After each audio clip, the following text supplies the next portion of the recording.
आप magic show देखना पसंद करते हैं यानी कि जादू टोना, जादूगर का शो देखना पसंद करते हैं और आप खास जामनगर से है तो प्रदर्शन ग्राउंड पर आएगा। देखो पीछे है जादूगर चुड़ासमा का भी यहाँ पर शो चल रहे हैं और दिन को नहीं चलते, सैटरडे और संडे को है ना एक स्पेशल शो चलते हैं 5 बजे से 9 बजे तक और 9 बजे से रात के 11 बजे तक, यानी कि सैटरडे संडे 2 शो होते हैं और दूसरे सब डेज में है ना यहाँ पर यानी कि सोमवार से शुक्रवार तक यहाँ पर एक ही शो चलता है और रात के 9 बजे। तो आपको दिखा देता हूँ कि यहाँ पर टिकट प्राइस क्या है। टिकट प्राइस भी बाहर ही लिखी है तो अंदर जाने का कोई दूसरा कोई प्रॉब्लम नहीं होगा, बाहर से हम जा सकते हैं देखकर। देखो ये है जादूगर चुड़ासमा का पूरा बंगला और यहाँ पर लिखा है India's great magician pro Chudasama best magic show.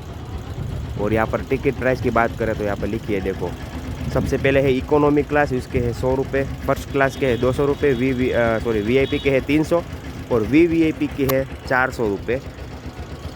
और यहाँ पर जो लिखा है 5 साल के छोटे बच्चे के लिए टिकट जो है वो हाफ हो जाएगी। तो यह है प्रदर्शन ग्राउंड। देखो अभी यहाँ पर चल रही है फ्राइडे सेल और ये मैंने कई बार देखा है कि यहाँ पर शो चलने वाला था तो मैंने यहाँ पर आज आके तो देख ही लिया कि भाई क्या है शो का पूरा सिचुएशन। और यहाँ पर आने की मैं सोच रहा हूँ, अगर आऊँगा ना तो व्लॉग बनाऊँगा, लेकिन आप अगर जामनगर से है तो यहाँ पर आकर जामनगर का ये चुड़ासमा का शो देख सकते हैं। अगर जादू का शो देखने का पसंद करते हैं तो जामनगर वाले फटाफट आ जाओ जादू टोना देखने के लिए।